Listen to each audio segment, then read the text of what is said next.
Olá, está começando mais um podcast do Conselho Municipal de Cultura de Teresópolis. Nesse episódio, vamos tratar da importância da Portaria 45 do Ministério da Cultura, de 14 de julho desse mesmo ano, em que traça as diretrizes da organização da Conferência Nacional de Cultura e, consequentemente, a orientação para as conferências municipais e estaduais. O tema central é democracia e direito à cultura, e o objetivo é promover esse amplo debate sobre as políticas culturais e com uma participação social, visando o fortalecimento da democracia e a garantia dos direitos culturais em todo o território nacional. Hoje estamos aqui com a professora Rosane Canudo e vamos discutir sobre a importância desses eixos para a organização da Conferência Municipal de Cultura, especialmente de Teresópolis. Professora Rosane, obrigado por estar mais uma vez conosco aqui no podcast do Conselho Municipal de Cultura de Teresópolis, que hoje vamos discutir sobre esses eixos que nortearão a nossa discussão na Conferência Municipal de Cultura de Teresópolis. Bom, na sua avaliação, qual a importância desses eixos para a estruturação e a organização da nossa conferência? A gente precisa parar para analisar a convocatória num todo, né? Então eu chamo a atenção aqui para o artigo 2, que fala sobre os objetivos, né, dessa Conferência Nacional. E dentro dos objetivos está ampliar o debate, né, ampliação do debate com a sociedade. Então, quando a gente fala de ampliar o debate com a sociedade, é uma forma que o Ministério da Cultura acredita que vai ser mais fácil entender como que a cultura está acontecendo em cada cantinho do Brasil, né? Territórios gigantes, são realidades diferentes, dentro de cada estado você tem uma realidade, e a cultura, como que ela está acontecendo dentro desses municípios, dentro desses estados. Então, essa retomada do Ministério da Cultura, ele precisa fazer uma avaliação do que aconteceu nesse período em que a cultura praticamente foi desmontada, né? E como os municípios e os estados estão lidando com todas as demandas que surgiram durante esse período. Então, essa 4ª Conferência Nacional, ela tem um objetivo de ouvir o que a sociedade tem para falar, o que a sociedade tem para exigir, para cobrar, dentro dessas novas realidades que a gente vem vivenciando. É importante que todos os conselhos municipais e todos os gestores que estão abrindo as portas para ouvir a sociedade, eles se atentem não só para os eixos de debate, né, os eixos de discussão, mas para os objetivos da 4ª Conferência. Os objetivos são amplos e são muito importantes. E se a gente parar para analisar os objetivos da 4ª Conferência, a gente vai entender o porquê dos eixos terem sido escolhidos, esses eixos, né, de discussão. É uma forma que o Ministério da Cultura tem para estar ouvindo a população. É isso que ele quer ampliar, ele quer escutar o fazedor de cultura. Então é inadmissível você ainda ver que existem gestores que questionam fazer a conferência, porque a conferência municipal ela está dentro de um processo muito maior, né? É como se fosse uma cebola, né? Cada pedacinho ali é importante para formar o todo, e as conferências municipais são importantíssimas para essa escuta que o Ministério da Cultura quer fazer durante a 4ª Conferência.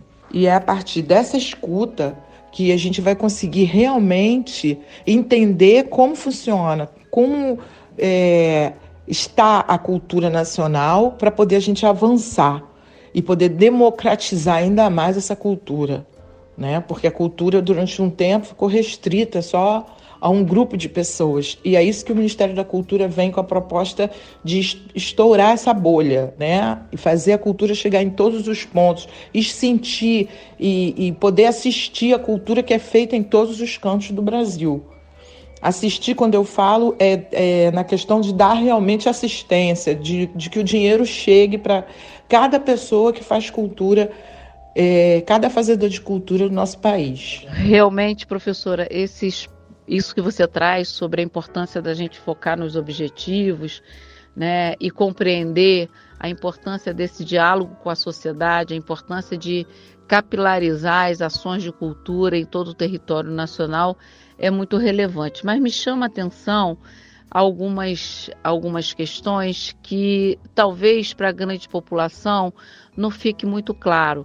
Então, por exemplo, quando a gente toma o eixo 1, que vai falar sobre institucionalização, marcos legais e Sistema Nacional de Cultura, na sua avaliação, né, considerando aqui um público que talvez não esteja tão próximo, né, a toda essa leitura, né, todo esse acompanhamento em termos de construção de política, né, do Plano Nacional de Cultura e etc., fala um pouquinho para a gente sobre esse primeiro eixo. Esse primeiro eixo, ele dá o norte para todo o restante da discussão, né?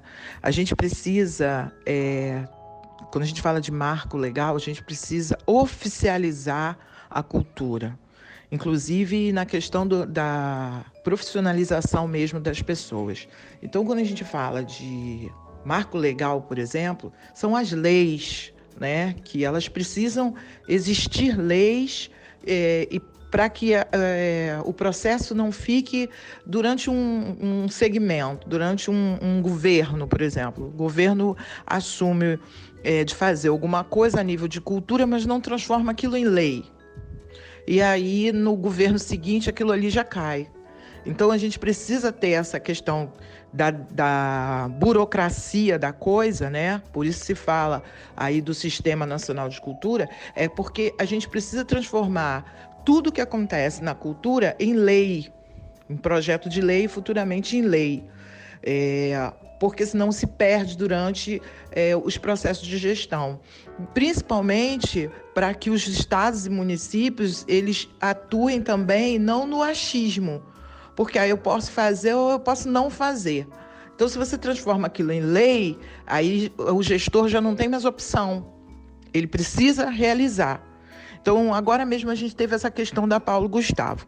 A questão da Paulo Gustavo vem dando ao gestor a possibilidade de optar por não receber o dinheiro, né? Era uma lei emergencial e ele tinha a opção de não receber o dinheiro. Se ele não se inscrevesse na plataforma, ele não receberia o dinheiro. Só que ele não tem esse direito, porque o dinheiro não é dele. O dinheiro é do fazedor de cultura. Então, os fazedores de cultura precisaram se mobilizar, a sociedade civil organizada precisou se mobilizar para que os gestores assumissem lá na plataforma que queriam o dinheiro, porque no momento em que você acessa a plataforma, o CPF do gestor fica vinculado ali e ele tem que prestar conta. Então, alguns gestores simplesmente entendiam que não queriam passar por esse processo e chegaram a não optar. A gente sabe que no Rio de Janeiro, os 92 municípios acessaram a plataforma para receber o dinheiro. Mas em municípios, em estados como Minas e São Paulo, muitos municípios não acessaram o dinheiro. E aí o fazedor de cultura daquele município vai ficar sem a verba. Porque a lei ela não pode deixar esse tipo de brecha. Então, quando a gente fala de marco legal, institucionalizar e de sistema, é porque a gente precisa transformar tudo que vem na cultura em lei. Não é opção. Você precisa fazer. É uma forma também da gente se profissionalizar, porque assim, a gente sabe exatamente para onde vai o dinheiro da educação. A gente sabe exatamente para onde vai o dinheiro da saúde, né? Então, o SUS e o Ministério da Educação, ele abastece os municípios para que os municípios abasteçam as escolas, paguem os profissionais, tem o fundo, que é uma coisa importante, que a cultura também tem que fazer, né? A gente tem o CPF cultural, para que o dinheiro venha de fundo a fundo. A gente sabe como funciona nessas áreas. A gente precisa fazer isso também na cultura. Então, por exemplo, quando a gente fala de CPF cultural, que é Conselho, Plano e Fundo, a gente está seguindo esse primeiro eixo de discussão. Quando o município cria o fundo, ele passa a receber dinheiro de fundo a fundo. E aí o que acontece? Ele não é mais opcional. O governo federal vai enviar direto para os fundos o dinheiro e o gestor vai ter que aplicar esse dinheiro em editais e fazer esse dinheiro chegar lá na ponta. Não é mais ele que escolhe se ele quer ou não. Como a maioria dos municípios ainda não tem o CPF cultural, que é a nossa luta, a luta do Fórum de Conselhos Municipais por Políticas Culturais, é que todos os 92 municípios tenham o CPF cultural. Porque aí deixa de ser opcional ao gestor receber verbas ou não. O fundo vem direto do governo federal para os municípios e para os estados e ele precisa utilizar aquele dinheiro. Então, quando a gente fala do primeiro eixo de discussão, é o eixo da legalidade. É quando a gente vai legalizar todo o processo de fomento da cultura, para evitar que a gente fique ali à mercê do desejo do gestor. Isso não pode acontecer. Então, é importante a discussão desse eixo para que as pessoas entendam que qual é o objetivo desse eixo. É fortalecer ainda mais o direito do fazedor de cultura, porque aí não é mais uma questão de o município tem condições de receber o dinheiro ou não tem, ou o município tem que buscar a verba ou não. Aí a gente legalizando todo o processo, não tem como não acontecer. Isso é muito importante. Ontem a gente estava falando no primeiro podcast da questão da lei orçamentária. Então, quando você discute o plano de cultura da cidade e coloca ali qual é a porcentagem que o município tem que destinar à cultura, você está legalizando alguma coisa. Não é mais o que o gestor entende que a cultura precisa, é o que já está na lei. É disso que a gente está falando nesse primeiro eixo. Rosane, e tem uma outra coisa também, né? Até o que isso causa em relação às condições de trabalho dos agentes de cultura, né? Que a gente vê aí a dificuldade de muitos deles, justamente porque tem essa coisa que não é sistemática, né? Não tem política de Estado, mas uma política de governo. Então, entra um governo de um jeito, sai o governo de outro. Então, esse eixo realmente é um eixo muito importante, né, e relevante para a gente discutir, também em função da qualidade de trabalho, da qualidade de vida de nossos artistas, dos agentes de cultura de uma maneira geral. Bom, e aí o eixo 2, né, que traz a questão da democratização do acesso à cultura e à participação social, né, a gente já está discutindo sobre isso, né, sempre. Eu acho que a essência também da retomada de uma estratégia de mobilização popular na feitura das políticas públicas, na orientação, né, do Plano Nacional de Cultura, por exemplo, né, eu acho que essa ação que está sendo organizada pelo Ministério da Cultura, né, sob a direção da Margarete Menezes, já um fazer, né, uma ação que reforça a democratização do acesso e a participação social. Agora, fala para a gente da sua experiência, né, de outros municípios em que essa participação social ela é mais orgânica, né, e como a sociedade civil organizada, né, juntamente com o poder público municipal instituído, né, ele pode fomentar essas ações a partir de uma escuta. Que experiências interessantes você pode dividir com a gente que realmente corroboraram para essa participação social, uma participação orgânica, né, uma participação que realmente seja definidora, né, daquilo que a sociedade, que aquele grupo, que aquela comunidade, que aquele município pretende em termos de cultura, em termos de educação, já que você também, num outro podcast, falou da importância dessa relação da cultura com a educação. Conta para a gente um pouquinho, ou alguma experiência sua nesse sentido. Essa democratização do acesso à cultura passa por aquilo que a gente já discutiu, que é a cultura, as pessoas terem a cultura de participar das discussões, né?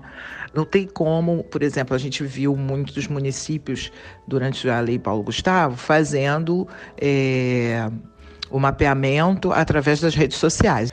E a gente sabe também que a maioria dos artistas, artesãos, por exemplo, eles não têm acesso a esse tipo de ferramenta. Então, democratizar, algumas pessoas confundem, acham que é fazer com que as pessoas saibam que aquilo está acontecendo. É mais do que isso, sabe? É a gente realmente levar a informação para todos os cantos. E aí não é só através das redes sociais. Às vezes até a gente, você sabe muito bem, que tem acesso à rede social, se surpreende porque não ficou sabendo de alguma coisa. Então, assim, nós tivemos uma experiência muito positiva, que foi na eleição do Conselho do Estado, né? A gente tinha começado o nosso processo de trabalho, o fórum, eu falo a gente, o fórum, e a gente recebeu a informação de que o edital para a eleição do Conselho do Estado tinha sido colocado nas redes sociais. Isso era a véspera de Natal. E aí a gente falou, mas como assim? Como é que libera um edital importante desse na véspera do Natal? E o prazo para inscrição terminava no dia 3 ou 6 de janeiro, não me lembro muito bem agora. Mas era logo nos primeiros dias de janeiro, ou seja, naquele período mais complicadinho do ano, em que as pessoas estão ali ligadas em outros processos, e ia estar acontecendo o processo do edital para compor as cadeiras do Conselho do Estado, que é muito importante dentro do processo da democratização da cultura.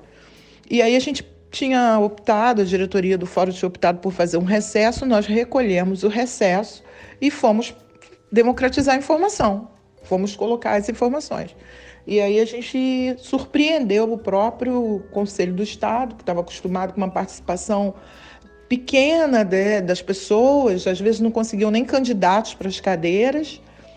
E dentro do trabalho que a gente fez, todo o processo que tinha sido colocado precisou ser revisto. Inclusive, o prazo de inscrição precisou ser ampliado, porque as pessoas realmente começaram a participar.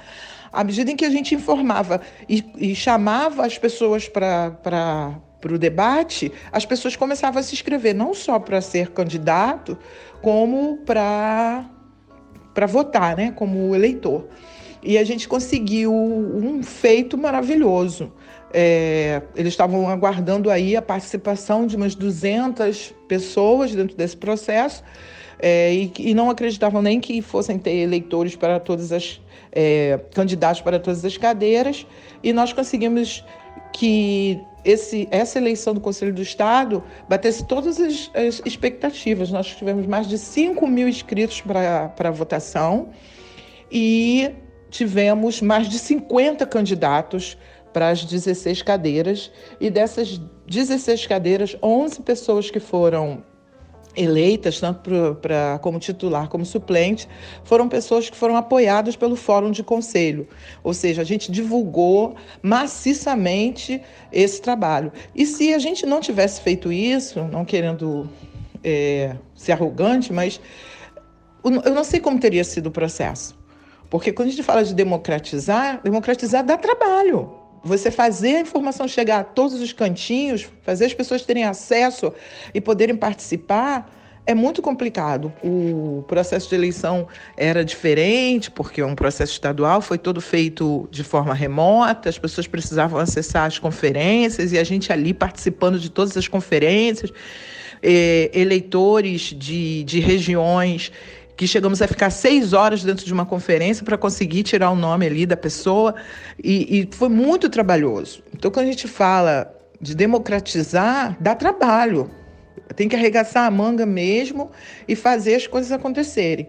E assim, E a gente também teve um outro processo que, assim, eu gosto de citar sempre, que é o processo que aconteceu agora no final de maio, da eleição do primeiro Conselho Municipal de Políticas Culturais do município de Arraial do Cabo, que a gente chegava a fazer reunião quarta-feira de cinzas e tudo, com a população, chamando a população para participar, e um município que já vinha com dificuldade há anos de instituir o CPF Cultural, conseguiu fazer a conferência, conseguiu eleger os conselheiros, mas com muito trabalho, com muita dedicação, indo realmente um a um, sabe, chamando as pessoas, pedindo para não desistir. Então, assim, a gente está num momento de desbravar um espaço que outras áreas já têm, mas a cultura não tem ainda. E vai dar trabalho. Então, discutir esse eixo também nas conferências é importante, porque as pessoas precisam entender que não adianta você receber a informação e guardar para você. Você precisa democratizar a informação. Você precisa dividir com as pessoas, chamar as pessoas para junto com você. Hoje nós somos mais de 160 pessoas dentro do movimento do Fórum, e aí você imagina isso a nível de Estado, 160 pessoas imbuídas em democratizar todas as informações que a gente recebe ali, cada edital que aparece, falar sobre lei de incentivo, falar sobre a lei do ICMS, coisas que as pessoas não tinham acesso. É assim que a gente tem que trabalhar. Então, eu acho que esse eixo vem falando disso. Como vai ser esse processo? Tem que acordar a população. Eu não gosto muito de falar de gestão, porque você sabe que as leis elas surgem a partir do grito do povo. À medida que a população grita, é que o gestor se movimenta, o legislador vai lá e faz acontecer. Então, o que a gente precisa fazer para democratizar a cultura é acordar a população. Dizer para eles, vocês têm direito. Vamos lá, é tudo nosso. Professora Rosane, realmente temos um longo caminho pela frente, né? E a gente precisa realmente mobilizar esforços e trocar conhecimento, isso que a gente está fazendo agora, né? E trocar experiências para que a gente realmente seja mais assertivo e busque acelerar aí esse processo, que tem seu tempo, é claro, mas que também a falta de participação popular tem ônus muito perversos, né? Em relação à qualidade de vida das pessoas. Então, quer dizer, a gente precisa trabalhar muito em busca dessa participação social e do fortalecimento da nossa democracia. Bom, pessoal, encerramos aqui esse que foi o primeiro podcast do Conselho Municipal de Cultura de Teresópolis. Obrigada, professora Rosane Canuto, obrigada aí pela sua disponibilidade, pelas contribuições, né? E lembrando aqui que a professora é presidente do Fórum de Conselhos Municipais de Políticas Culturais do Estado do Rio de Janeiro.